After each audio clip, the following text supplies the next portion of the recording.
let's dive into what we're working against with how we have grown up understanding creativity.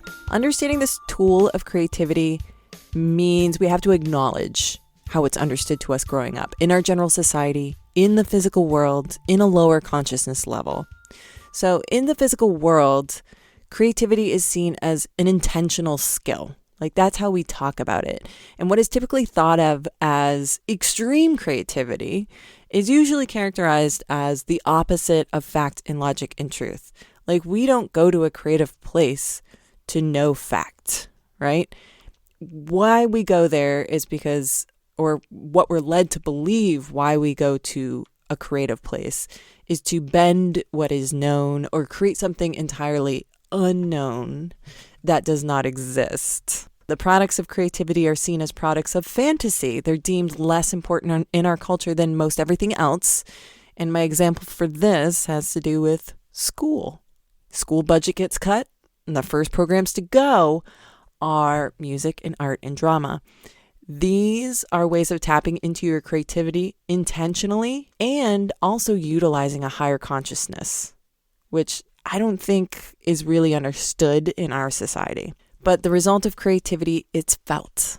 It's inspiring. But in the physical world, feelings have little value unless dollar bills will be lost, as seen in our cancel culture, which is very prevalent right now. The place of creativity in the higher consciousness world is sort of an unproven, unmeasured, unpredictable place. And so because of this, the physical world just has a hard time with putting value on this.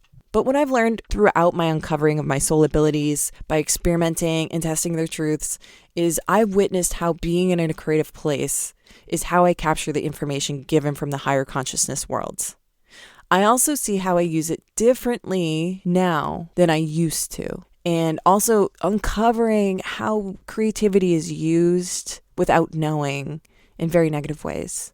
And I think through understanding creativity, how it plays a role in my own messaging, I've also seen how it's utilized in different ways in the physical world in ways that really degrades this tool for the lower consciousness physical worlds. So let's talk about that.